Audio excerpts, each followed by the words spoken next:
I'm the creative director for Dead Space 3. And I'm the senior audio artist on Dead Space 3. We're going to take a look at our current single-player demo. Isaac! Carver, goddammit, give me a hand here! As the demo begins, Isaac Clarke finds himself on a ship called the Eudora, which happens to belong to this guy here who he's handing a welding torch to. The ship has just been nearly obliterated by an attack, and now they're trying to make their way off the ship. Carver, where can I find an EVA suit? Down that way!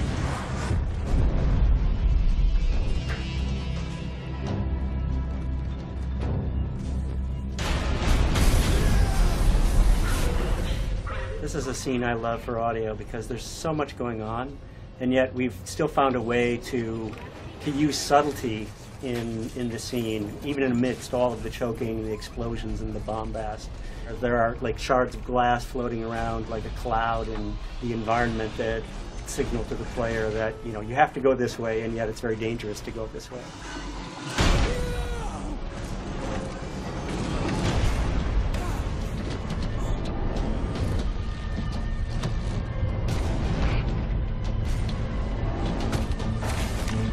In this part, Isaac desperately is trying to get his spacesuit on in time. The clock is counting down, and the ship is on fire. It's about to blow up.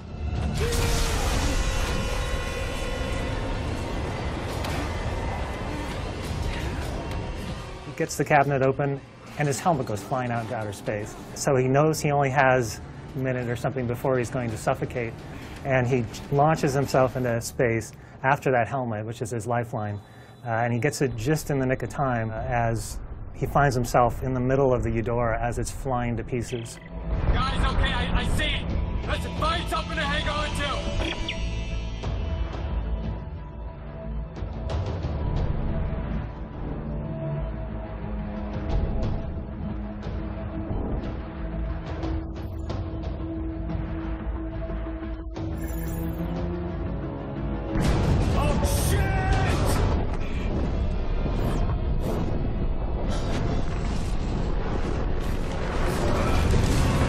In this section, Isaac is flung out of the exploding Eudora spaceship, and he finds himself hurtling, 100 miles an hour through space as pieces of this ancient flotilla are whizzing by him. And what this did is it gave us a really excellent opportunity for introducing the next setting for Isaac in the game, which is this derelict flotilla lost a long time ago in outer space. You've got Isaac, this little insignificant guy, flying through massive pieces of ship that are just tumbling left and right. We wanted to create an intense feeling of chaos for the player, so they just can almost not comprehend how much stuff is going on around them. And they're freaking out about which way they have to go, left or right, and as they're going, they're just seeing pieces of ancient history tumbling by. And very much so is kind of like the evolution of the Halo jump that we did in Dead Space 2 as well. I mean, sonically and gameplay-wise, there's so much going on.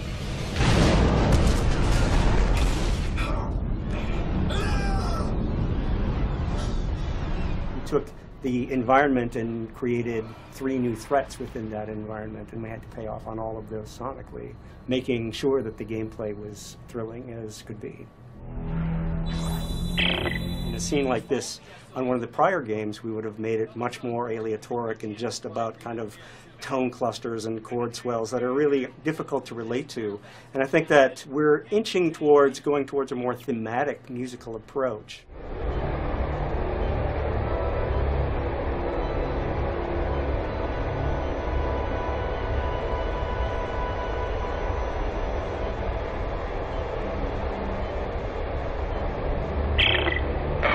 Looks like the power's out everywhere. There's no way to activate the cargo doors. What about that door? It's got a manual crank. No, that's right. I'll see if I can get inside. In this section, Isaac is separated from the rest of his crew. He's run out of options. He had previously just been flying through space, and now the only thing left for him is to go into this derelict ship. It's his only hope of oxygen and some parts that he can scavenge and upgrade his equipment and somehow survive this event that's happened to him. Looks like I'm the first person to come through here in a long time. There's residual air. Tastes like dirt.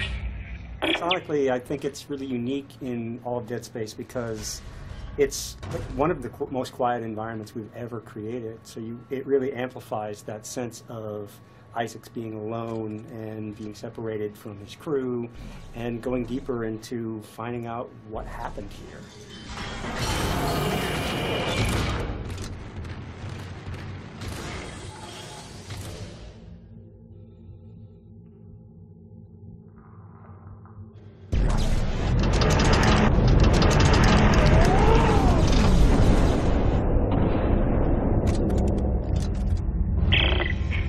It's getting hard to breathe, sir. How much longer? Yeah, we're working as fast as we can. I don't know, Mark's really pale, sir. I can't stop the bleeding. Hey, Isaac, okay, meet me at the door. I can let you in from this side. Right there, now get in here. Give me a hand. Aye, aye, Captain. Hey, don't get cute.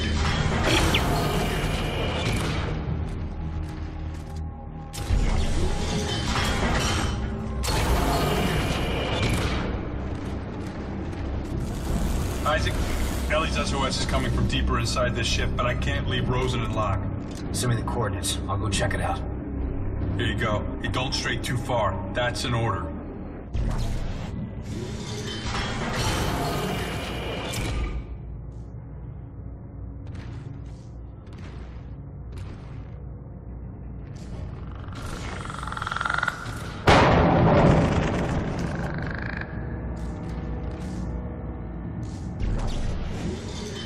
This is my favorite moment right here. Door opens, lights shining through, and illuminates everything beyond the door, which happens to be what happened to the crew. And now you find out that something more sinister has happened to them.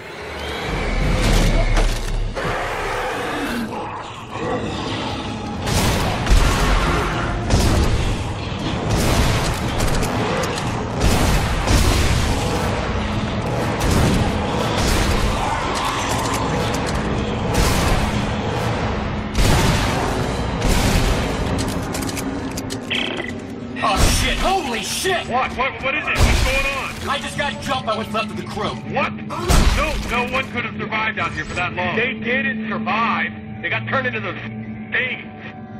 What? Okay, what do we do? You keep your weapon ready, and you stay the hell away from the ventilation ducts. If they get close, shoot for the limbs. You got that? I said you got that! Yeah, okay. One thing that I think is really interesting about the necromorphs this time out is that they've been made out of these 200-year-old mummified corpses.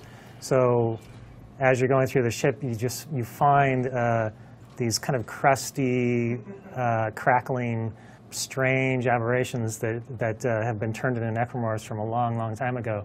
It's just a really interesting way to see what the necromorph infection would do to a mummy.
This part is where we're bringing back in one of the favorite enemies from the Dead Space franchise, the Lurker.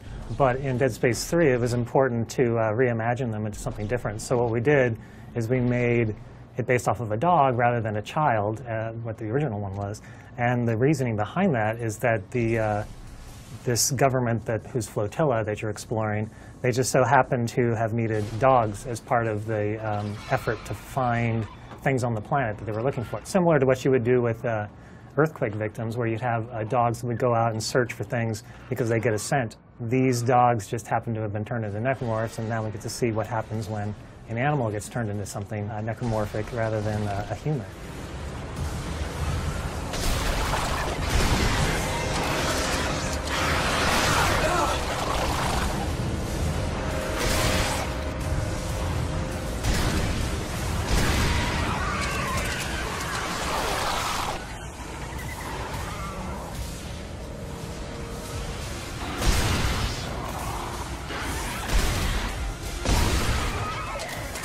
We're going to skip ahead to our favorite part of the demo, the generator room. There's a lot going on in here. It's a big spectacle. Let us know what you think.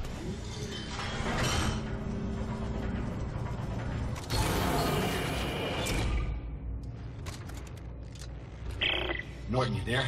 Yeah, I'm here. All right, I think that's holding them for now. Good. The SOS is coming from directly above me. And it looks like I found the ship's primary generator. If I can get power going, it should unlock the crossover for you. All right, what about you? There's an elevator here that goes straight up the spire. I'll meet you at Ellie's coordinates.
Isaac Carver will rendezvous at the Spire. Got it.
So thanks for watching. We made this for our fans, for you guys, and you can find more of this at deadspace.com. Let us know what you think. We're on Facebook and on Twitter.